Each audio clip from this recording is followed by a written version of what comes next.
back, Peter. We're back. And Marshall, I thought maybe in this last hour we could talk about where it is, when we expect its arrival, and what people should be doing, whether they believe that this is coming or not.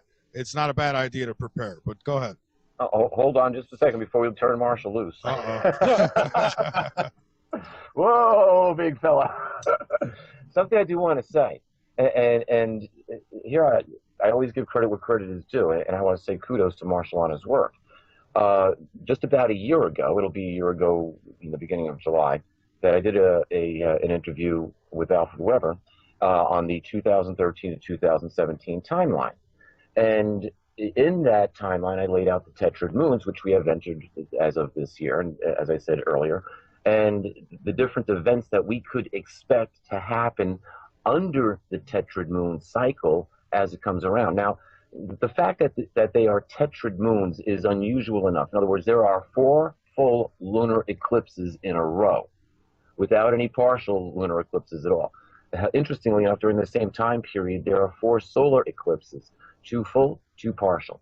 The full solar eclipse, the next full solar eclipse happens on Nisan 1, 2015, 2 weeks before the blood moon of Passover. So you've got these. Now what's even more bizarre is that this started off on a synchronization with the Gregorian calendar of essentially the same date, April 14th, Nisan 14th. Never happened before. The blood moons are unusual enough, but now they're all on Hebrew holidays, the 2 most high holidays of the Hebrew calendar year, for 2 years in a row. Extremely unusual. They end on the day before the most accepted historic date for Jesus' birth. They end on on September 28th. The accepted, most historic accepted date for Jesus' birth is September 29th. The following Passover is misdated. It's coming a month late. However, I'm going to go back to this video that we did, and you can make reference to it because it's not about the timeline. It's about specifically about this event. Here's the situation. The timeline falls out almost perfectly for what Revelation 6:12 through 17 could only be described as the Nibiru event.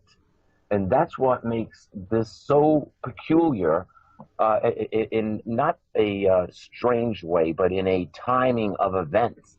I don't believe in coincidence. Coincidences are 2 things happening at the same time. But let's look for historic precedent. And when we do, the last historic precedent was at the time of Egypt's the liberation of the tribe of Israel from Egyptian control back during the Exodus. But interesting, when you read the wording that is used in Revelation, the 6th chapter, in the 12th verse, it's interesting how it starts off. And then, Marshall, after I read this, I'm going to leave this to you. Okay. It says that I watched as the Lamb broke the 6th seal, and there was a great earthquake. The sun became as dark as black cloth, and the moon became as red as blood. The stars of the sky fell to the earth like green figs falling from trees shaken by mighty winds. And the sky was rolled up like a scroll and taken away. And all of the mountains and all of the islands disappeared. And the kings of the earth, the rulers, the generals, the wealthy people, the people with great power, and every slave and every free person, all hid themselves in the caves and among the rock masses of the mountains. And they cried out to the mountains and to the rocks, fall over us and hide us from the face of the one who sits on the throne and from the wrath of the Lamb, for the great day of their wrath has come, and who is able to survive? Now, when you go back to the first Gulf War, Norman Schwarzkopf carried out what was called shock and awe.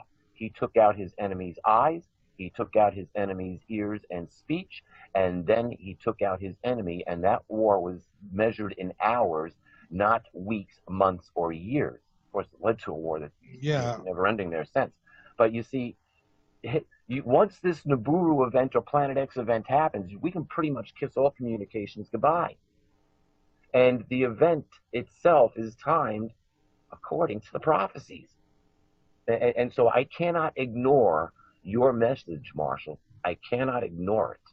I can't And either because it's hard data, and I love that stuff. It's like it. yeah, it's synchronicity. Is it coincidence? It's one hell of a coincidence. Yeah, because it's this event which takes out the eyes and ears of the military and all their advanced weapons and all their goodies that they intend on using against the people and whoever might be showing up, and it puts everything in the hands of a higher power. Think about that. An off-planet higher power.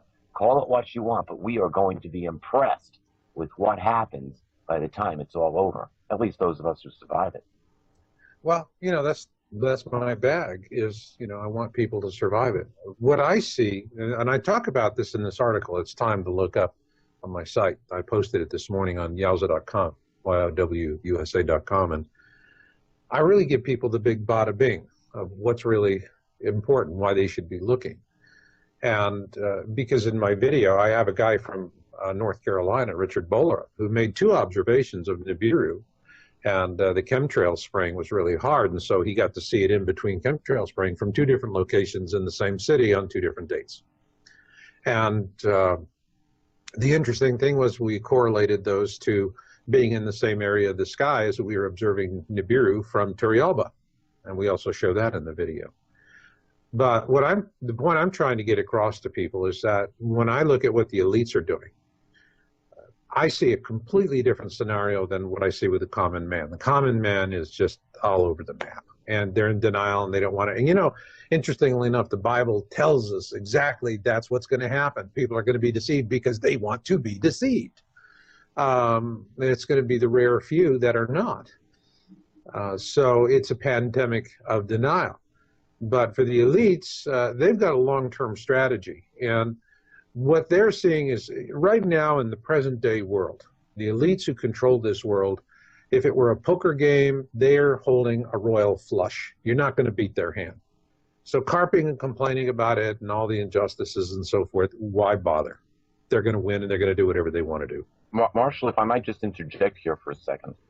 When I, just about the same time as I was done writing Letters to Earth, I think I was in the process of having the editing done, I made friends with an heiress to the Maersk shipping line.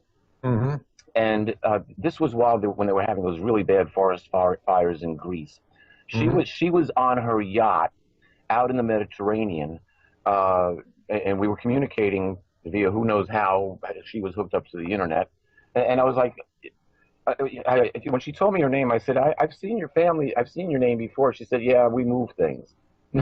I'm like, okay, whatever. But she had said this, and I said, well, we got on the subject of Armageddon. And she says, oh, yes, we know well of Armageddon. Not worried about it at all. She says, I've got a place to go where I can stay for 18 months and live totally happily without any problem whatsoever, with no inconvenience. This is a woman who's heiress to one of the largest shipping lines on the face of the earth. They're commercial movers. You see their trucks or their containers going up and down the highways of the world, literally. Right. At least I have. And she, yep. But this is what, 7, 8 years ago I published, 7 years ago this was. And yep, we know all about Armageddon. We are all ready for it. I live very comfortably for 18 months. You know what? She will live comfortably for 18 months, and then it's not going to be so good, because what we're looking at now, looking at the way these objects are moving through the sky, we're talking about a catastrophe that's going to last a decade. All right. So all of these bunker bunnies, we call them bunker bunnies because they've got these luxury underground condominiums. And they're going to sit down there for 2 years eating MREs and watching The Sound of Music. When they come up, they're not going to know what life has become on the surface. And they are going to be real easy targets. They are going to stand out like sore thumbs for renegades, rogues, marauders, and the worst of it is that there will be cannibalism, and the cannibals are going to go for the bunker bunnies because they're going to be sweet meat. They're not going to be living on tree bark and worms. They're going to be eating well. They're going to be easy to spot. They'll smell them at a distance because their body chemistries are going to be so much different than everyone on the surface. So the bunker bunnies are not going to fare as well as they think. They've bought themselves into a short-term delusion. The people that are really going to survive are the ones that are going to be on the surface. And here's where the elites are concerned, because the big elites, the ones that are running the world, these are the guys that their bunker systems are designed for a decade or more. They're self-sustaining. They can go the long haul. When they do come back up to the surface, what they're going to want to do is re-exert their dominion over the planet. Now, what they're going to do is you can go research like the Svalbard seed vault. Well, Bill Gates, the most successful monopolist in the world, is the poster child for it, and it's underwritten by Monsanto.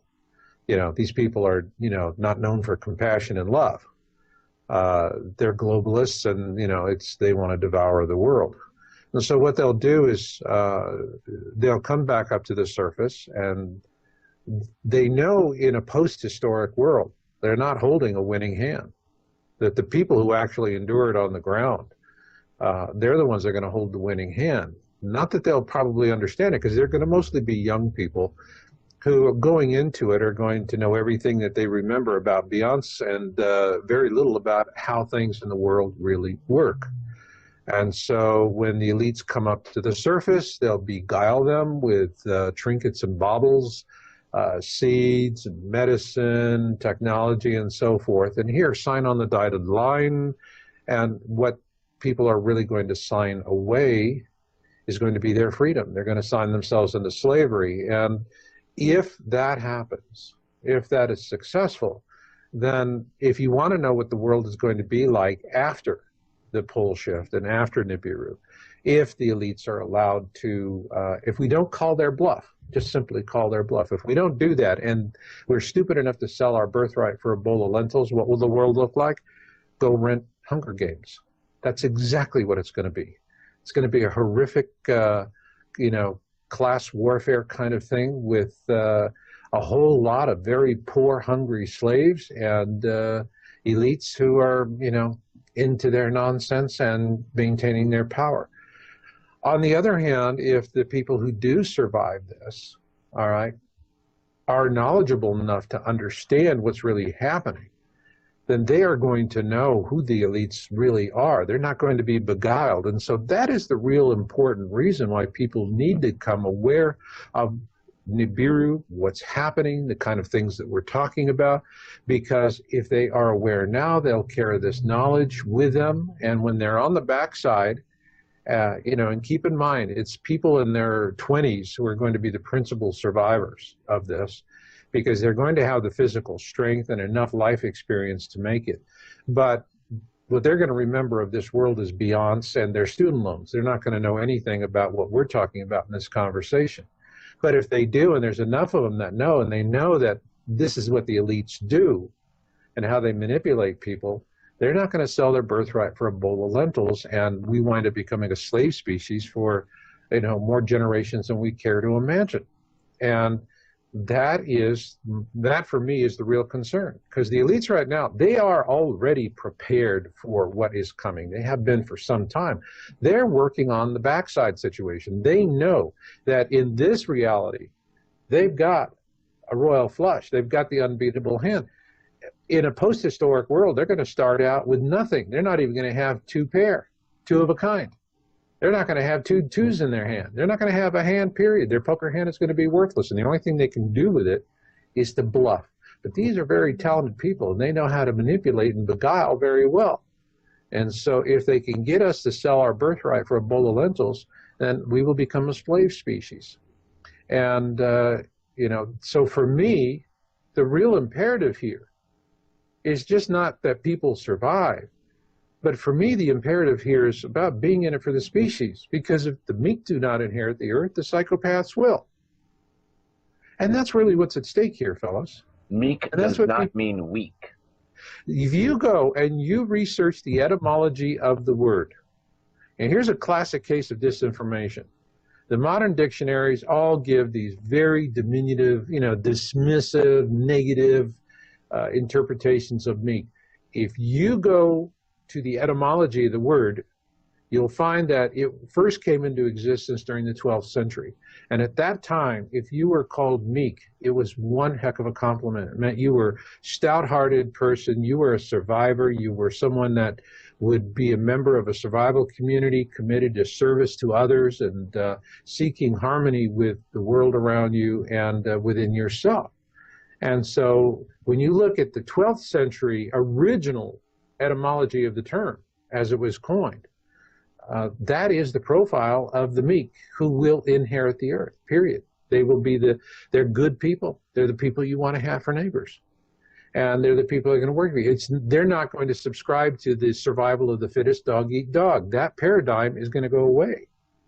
And we are going to realize, as a result of all of this, that we live in a sanctuary of life called Earth, and that we have to be the good and kind stewards of this sanctuary, which includes all forms of life, including our own. And this is the lesson humanity, if humanity learns this lesson and embraces it, the elites are anachronisms. They're toast. That's it. Game over for them. They're not going to, they're going to be buggy whips in a post-historic world. But if on the other side, everyone's going, oh man, you can tell me what Beyonce's been doing for the last 10 years? Where do I sign? If we're doing that, then that's it. Future generations are screwed. I got tickets for a Lady Gaga concert. You want to go? Really, Your so friends would start killing each other that's what's really at stake here, is that it's, we're going to have a flyby. The pole shift, what we're seeing in the data that we're looking at is that, first off, the objects are already visible. We have images. We've posted them. We've had one man in North Carolina who has made legitimate observations of Nibiru, not once, but twice. Other people have. It's just that we don't report everything that we get because we set up very high criteria for what we publish. It has to be something, first off, you have to observe it with your own eyes. And when you send us a picture, you're sending us a picture of what you have observed with your own eyes. It has to be a naked eye observation. That's one. Two, it has to have good resolution, no less than 8 megapixels. You're sending us something from an old cell phone camera, forget about it. We're not interested. Likewise, we get pictures from people all the time that are interesting pictures of Nibiru, very interesting pictures. And what do they, when we ask them about it, they say, well, a friend of mine took this. What do you think about it? And all we can say back to them is, well, very conclusively, it looks like a picture your friend took. And that's all we can say. We don't use it. We're not going to post it. I'm not going to mention it to anyone.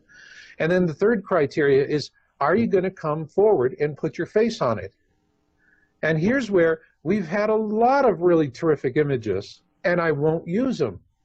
Because the people who are saying, well, I took it, but I don't want to be mocked. I don't want to be ridiculed. I could lose my job if they see I don't use it. And then I thank you very much. I file it away. If you're not going to stand up, put your name and your face on it, give me an interview over the phone that I can record and post in a video, we got nothing to talk about. He's seeing the moon or Venus or something else, and he thinks he's seen or she has seen Nibiru. And so we do our due diligence. We comb through this thing with a fine-tooth comb. And that's what we did with Richard Bolerup's report that we put into our report, Nibiru Nearing.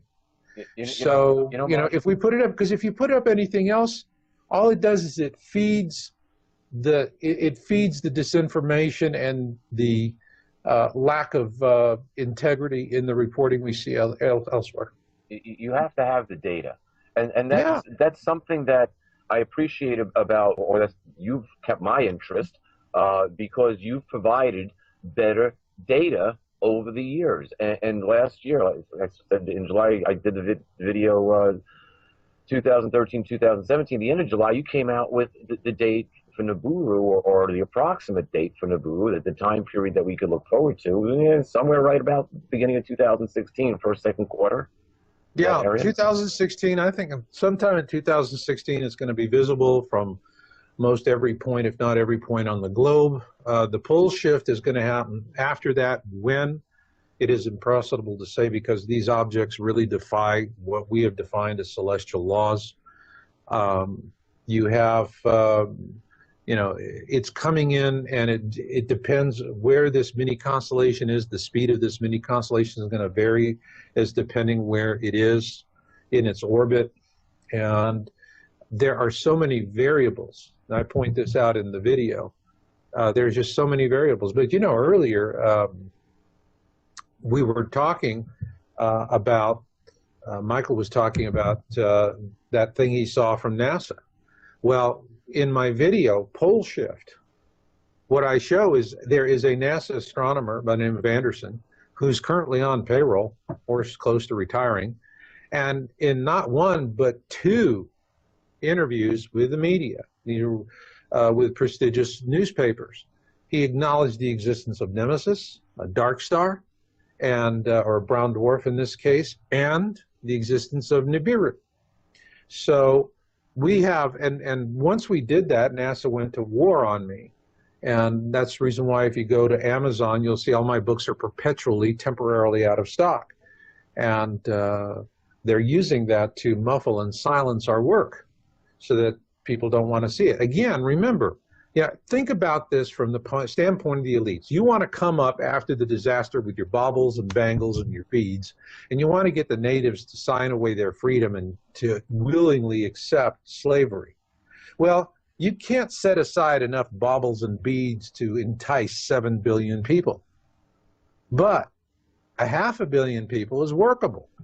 Okay? According to the government's own statistics, shut off the electricity for 2 years and you'll reduce the population in the United States by 90%. That's right. What they want, look, the reason why there's so much suppression, the reason why there's so much manipulation and social programming is that there's a simple goal: to ensure the maximum possible dieback. That's it. The more people that die, the better the elites like it. They don't care if 1 in 12 of us walks out of this thing and the rest of us die along the way, because what do we all know about human beings? We breed like rabbits. Okay? I mean, for God's sakes, we went from 2 billion to over 7 billion just in less than a century. If we lived forever, we could populate our own planet. You know, I mean, yeah, I mean, we're prolific, you know, we are prolific. So, you know, the thing is, it's not about the numbers. They don't, you know, they view us no more passionately than we do farm-raised trout. Yeah, that's why there's the term Goyim cattle. That, you know, sometimes hey, typically you chip a cattle, and the RFID chip that they're talking about putting into people under the Obamacare Act that's supposed to be carried out by 2017. I say let them try. It'll be interesting to see what happens after the passing of Nibiru. You know, let me tell you about this, Peter. Okay, because you're a man. You value your relationship with Creator. Absolutely. Right? Now the chips, they're going to say the chips are for identification purposes. Yep. And they're not going to start chipping people now while, you know, we're watching Dancing with the Stars and Walmart is stocked to the shelves. Okay? They're going to start chipping people when life's hard, when you can't get medicine or food. And then you're going to that's when you go to Walmart and they're going to say, run your chip through the scanner. Oh, you don't have a chip? Sorry. We have to just put your stuff back on the shelf. Yeah, that's when you're going to get your government cheese and your chips. And the that's chips right. are going to be Now, Doritos. The chips, okay, actually have 3 functions. You know, I learned about all 3 of them from a whistleblower. And after she told me this, they found her and they muffled her. But what she told me, because it was really breaking her heart, is that these chips are going to be identifiers, but they're bidirectional, okay? They go both ways. They send information, receive information. So they're sending information about you. They're transmitting your identity and background information. But then they're receiving other information, which is going to be cloud computing style of programming, where when you're chipped, what you don't realize is that your chip is now turning you into a radio receiver for social programming. And they're not going to have to even bother with getting, you know, armies of people to manipulate us on YouTube discussion channels in the place. They'll just pump it directly into your brain. But here's the third thing that the chips are going to do, is that the chips are going to be able to set up barrier frequencies. They have identified the frequencies by which we communicate with God, like the way God touches us in our lives and gives us dreams, visions, and premonitions. They will turn that off. So once you've been chipped, you're going to be socially programmed to be more passive, more adaptive, and your connection to God is going to be completely severed. Now, they're doing that because in an elitist view of the world, you only have value as long as you're doing something that's going to profit them, and B, that you are reliably docile and subservient. So if you're an independent kind of a person, you're not going to be reliably docile and subservient. And so people could be living along, once they're chipped, they're living along coastlines. And what are they going to broadcast into these people? Oh, just stay where you are. It's wonderful. Stay where you are. It's wonderful. Stay where you are. It's wonderful. And then that's it. Shelter in place. And then they die. So there are the evil things that I see that are going to start unfolding. And they're going to start unfolding and bringing these things out when people are panicked and hungry and can't get medicine. And at that point, they're going to be completely unprepared for what's coming. And they're going to have to take what's offered. And what's offered is going to be starve to death or have your heart attack, or you get a chip. And once you're chipped, you're chipped. There's three kinds of chips that they're going to use. There's going to be the subdermal implants, about the size of a large grain of rice. If you are forced to be chipped, that's the one that you want to take. The other one is going to be a thermal transfer. It'll be like a tattoo. They'll put it on your forehead, and then there'll be a circuit that will just etch itself into your skin like an invisible tattoo. And the only way you can remove that is just remove the skin from your head. And then the third kind are going to be infant implants, and at the top of the skull there's a couple of very soft areas where the child at birth is very soft tissue in the skull in order to come through the birth canal. And when a child is born, they'll immediately insert a specialized chip into that area, at which point it's impossible to extract the chip, and that child is chipped for life. And that's where they really want to go. They're going to want to chip all of the newborns that way. So this is what's coming down the pike. And these are the things that they just don't want people to know. All right. And if people do know, then the whole situation takes on a completely different spin. But again, the problem is, all right, you have this knee-jerk denial reaction, which is exactly what, I mean, I am not a Bible person, but I do read the Christian eschatology, and it's like, the more I study it, the more it's like it's a preparatory for these times. And the more I look at it, the more, excuse me if it offends anybody, but I don't think many Christians really understand their own Bible. I don't think they understand the eschatology that well. Because all they depend on is someone who's explaining it to them, and the explanations that they're getting are designed in many cases to be misinforming or incomplete. It's the church dogma that they're actually getting. They're not getting the actual teachings that are written in the Bible. That's one great advantage that I have. I never learned the church dogma. No religious dogma was taught to me. It was taught to me in a manner of exopolitics, where other dimensional beings were involved. Cherubs, seraphs, other angels, archangels, God. And I was taught by people who had a special calling. Let's leave it at that for this show. And they didn't give me any other special instructions except learn this. Learn this. I'm sorry. Don't get involved in earth politics. Don't get involved in earth religion. And the last thing that I was told was that my future was in the stars, which I finally came to understand when I wrote Letters to Earth. Are good people. And the majority of the people would look at that young 15-year-old girl and see a human being with a lot of potential. But it's the ones that are malevolent and self-serving, and they are in the minority. They're the ones that have the megaphones. And so the louder the message is, the more evil the person behind the megaphone is. I believe it was George Green who did a video on Project Camelot and said his awakening moment was when his daughter, they were in Aspen, Colorado, and he was with Ted Kennedy. And his daughter, who was 14 at the time, came walking through the door, and Kennedy said, "I'd like to have that." And George looked at him and said, "No, you wouldn't." He said, "That's my daughter." And Kennedy said, "So?" Yeah. Yeah. Now I'm quoting this the best I can. You can go look it up. Go find. No, I remember Project. that interview. Yeah. I Oh, remember you that kidding? interview. They're salivating right now with all these Mexican Yeah, kids being it's like pushed Timothy. across the border. They got a lot of agenda there, but this is like a pinata for pedophiles now. But now, I want to point something out. 80% of the Earth's population live within 90 miles of the coast.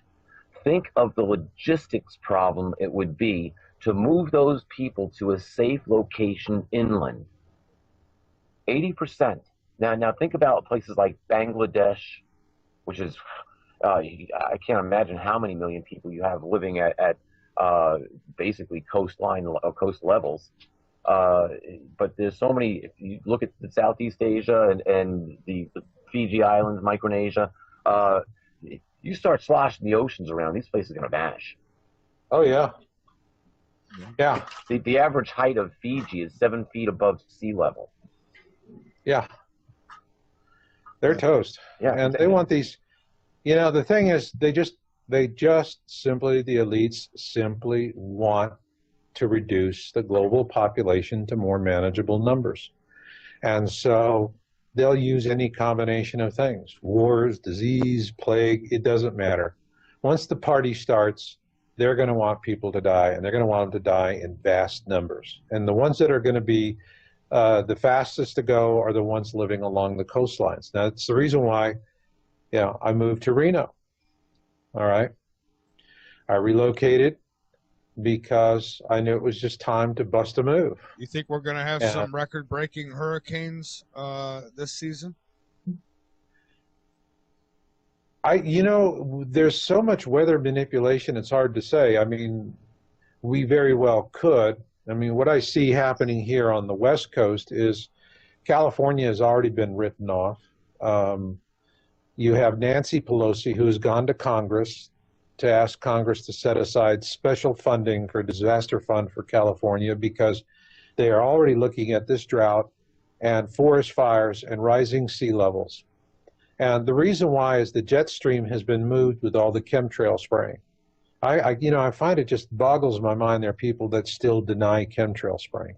I mean, I look over I can see squadrons of these jets laying checkerboard patterns in the sky. Oh, it's sick. Marshall, I was one of those people who denied chemtrails. I was like, come on. I remember that. Chemtrails, really looking at vapor trails. And then I said, okay, well, let's go look at what they're putting in jet fuel. So I looked up the formula for jet fuel. And I'm reading barium. Why are they putting barium in jet fuel? That made absolutely no sense. And so now I have to start questioning, okay, if they're putting barium in jet fuel, what else is actually going on? And I started investigating it, and I started looking up in the sky, and I started saying, okay, vapor trails vanish. Those things are getting bigger. Well, first off, I couldn't be in denial. You see these things, they lay a pattern in the sky, and these things are just persistent for hours, okay? They're not like contrails. Contrails evaporate.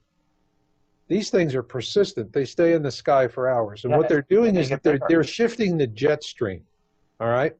And because they want to get moisture, they want to get more moisture into the Midwest, because this is where Monsanto and all these guys have got all their big bucks invested.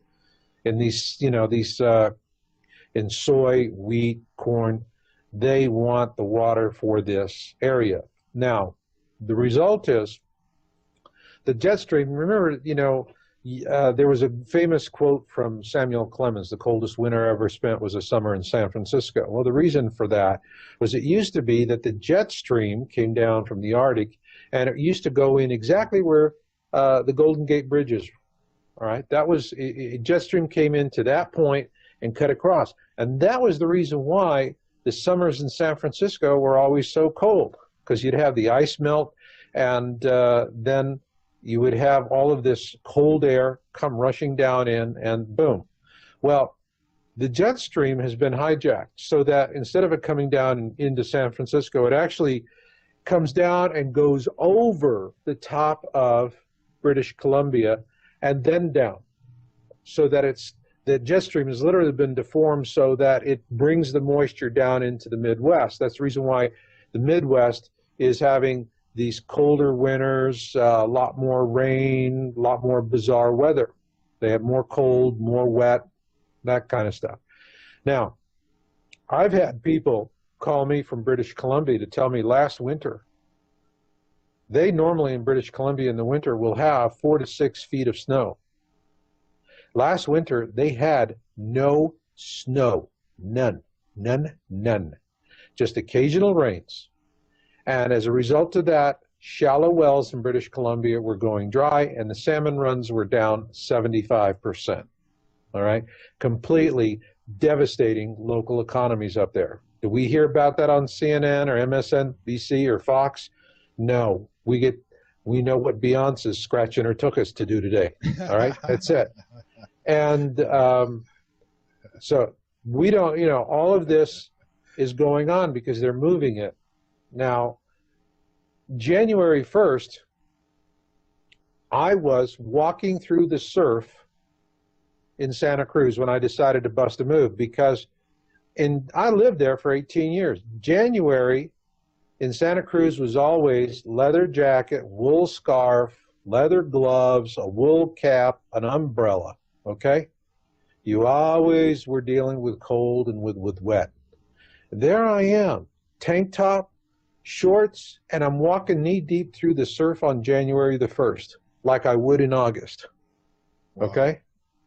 Now, it was nice to walk, but it was also, hello, what's wrong with this picture? So I moved to Reno in mid-February. Now, Reno in mid-February got snow.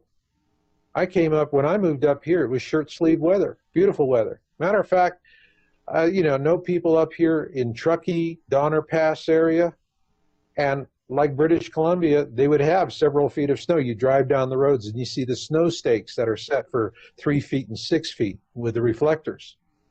No snow this winter. None. Donner Pass doesn't have a very good reputation for being nice weather.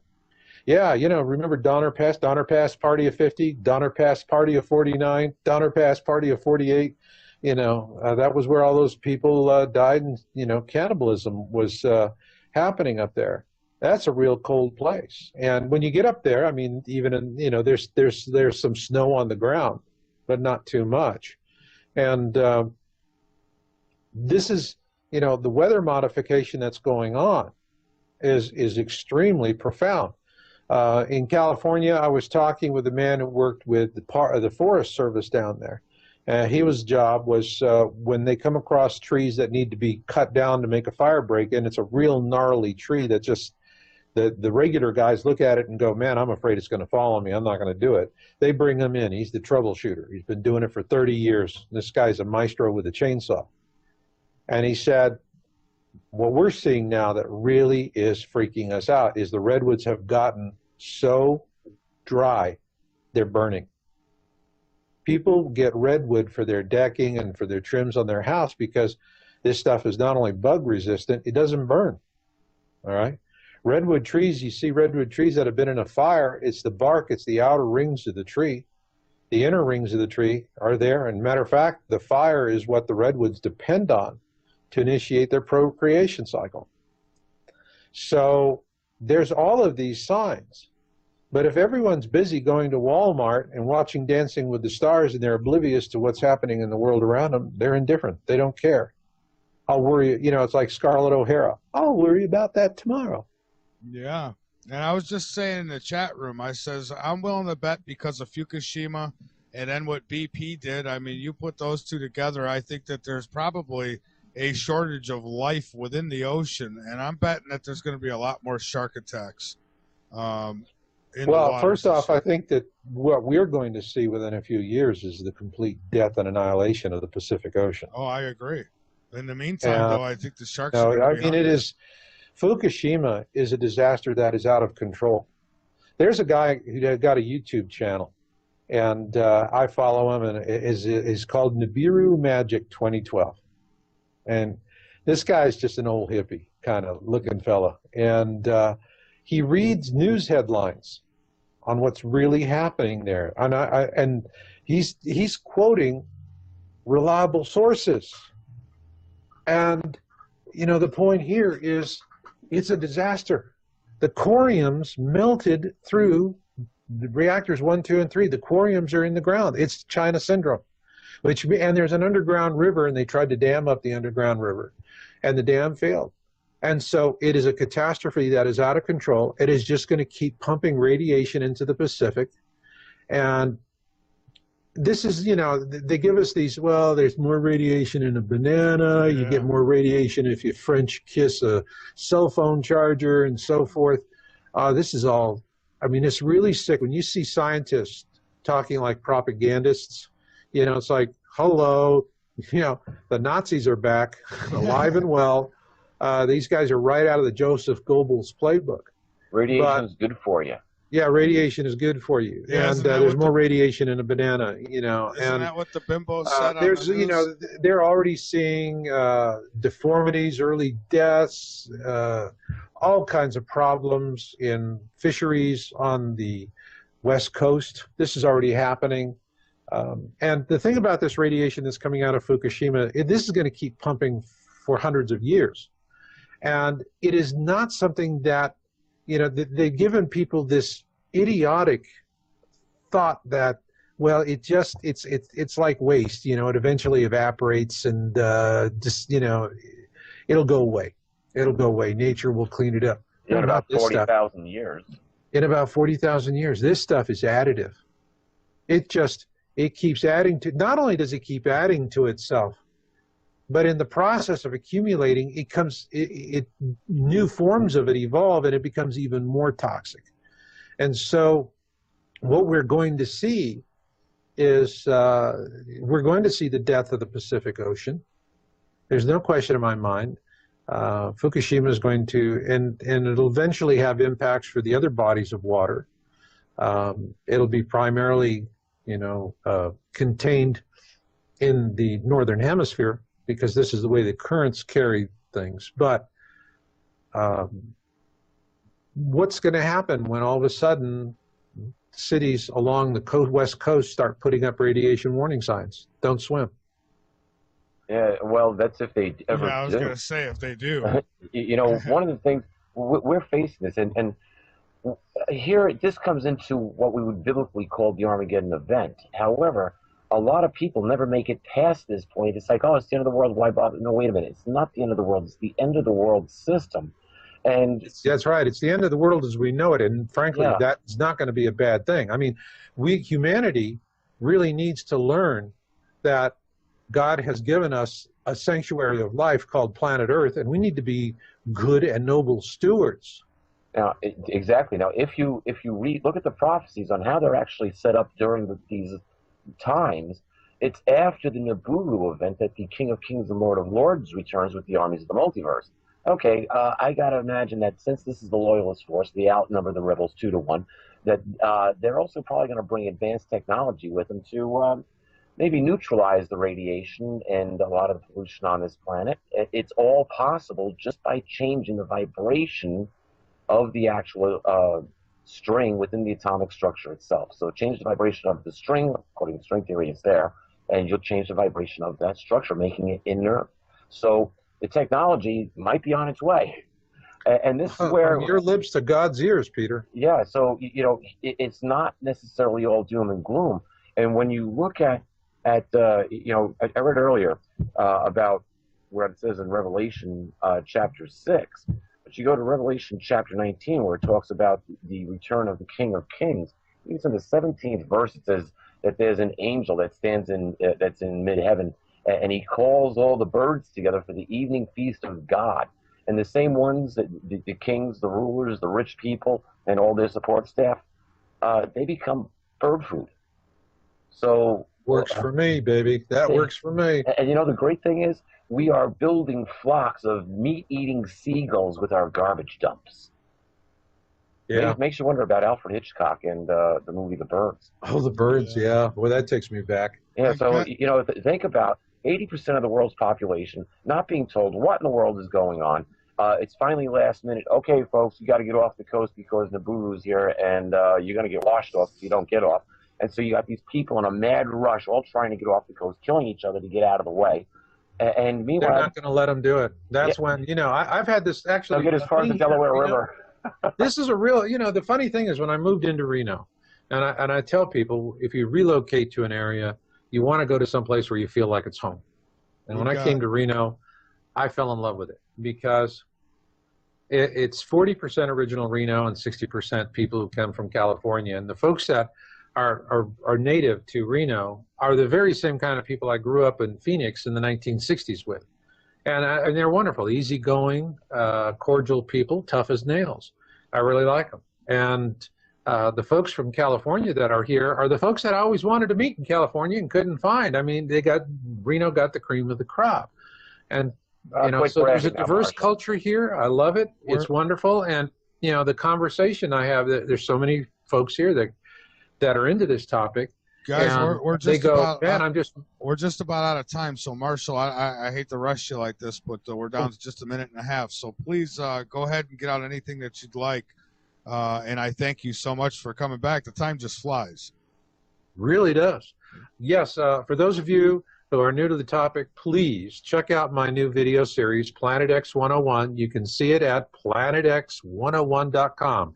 That's planetx101.com. Also, read our latest article. It's Time to Look Up at YOWUSA.com. YOWUSA.com. And the thing here, and I want you to remember, is we can't beat the elites. The future is for the meek, but not by default. We have to claim it. And all we have to do to claim it is to call the bluff. I love that, Marshall, because you look at the scripture in Matthew 24, and Jesus said that those times would be so difficult that if it wasn't for the chosen ones, no one would be left.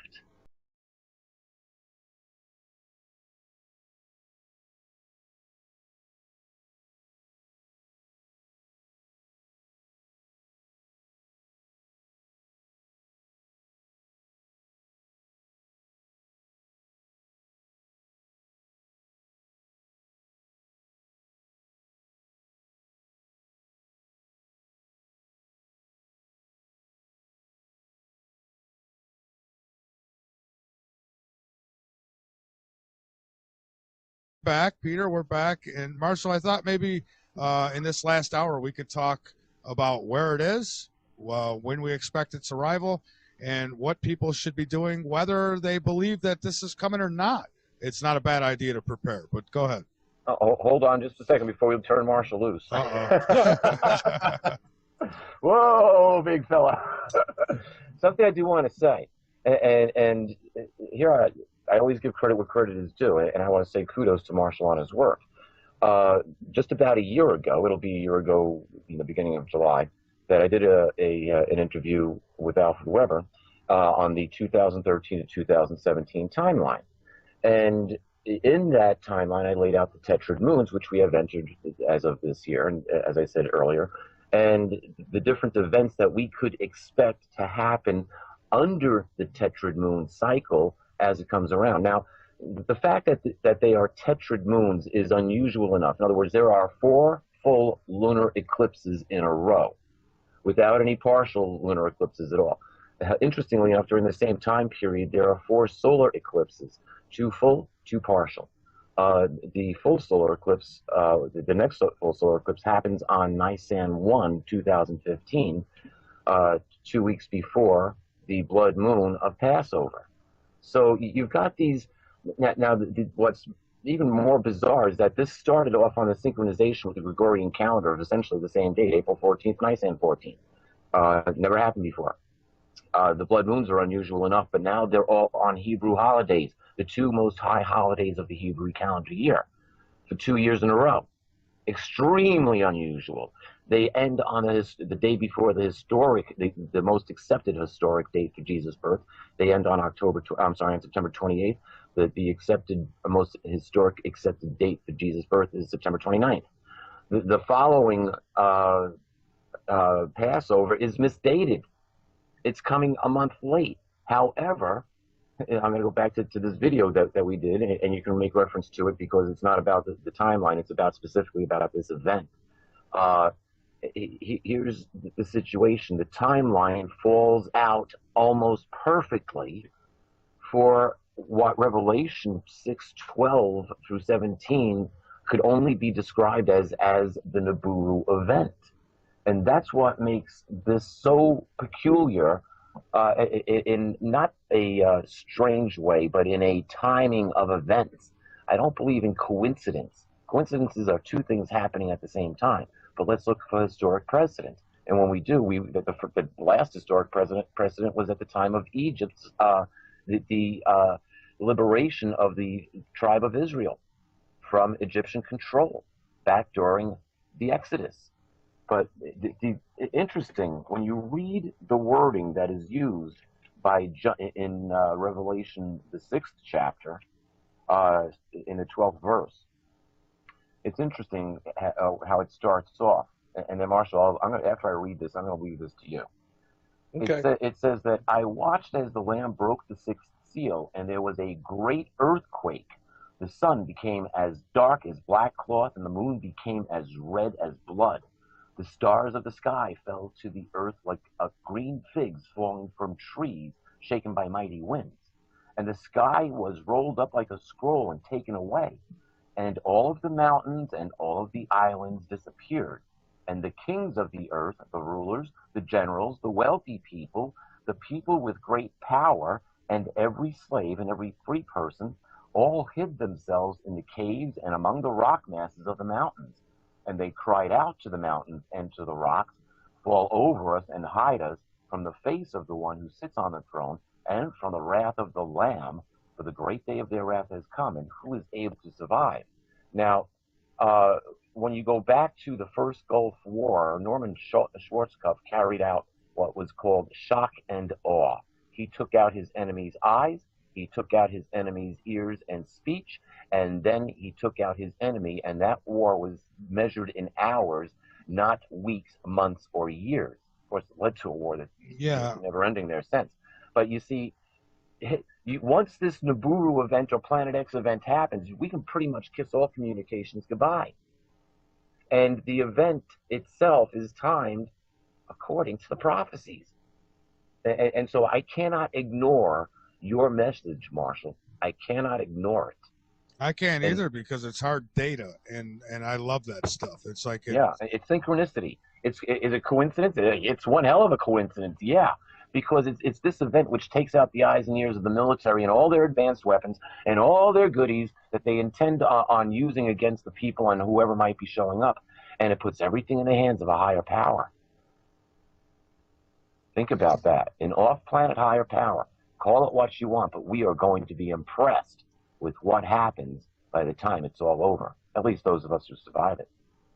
Well, that's my bag is, I want people to survive it. What I see, and I talk about this in this article, it's time to look up on my site. I posted it this morning on yowza.com, YOWUSA.com, and I really give people the big bada bing of what's really important, why they should be looking. And because in my video, I have a guy from North Carolina, Richard Bowler, who made 2 observations of Nibiru, and the chemtrail spraying was really hard, and so he got to see it in between chemtrail spraying from 2 different locations in the same city on 2 different dates. And the interesting thing was we correlated those to being in the same area of the sky as we were observing Nibiru from Turrialba, and we also show that in the video. But the point I'm trying to get across to people is that when I look at what the elites are doing, I see a completely different scenario than what I see with the common man. The common man is just all over the map, and they're in denial, and they don't want to. And interestingly enough, the Bible tells us exactly that's what's going to happen. People are going to be deceived because they want to be deceived. It's going to be the rare few that are not. So it's a pandemic of denial. But for the elites, they've got a long-term strategy. And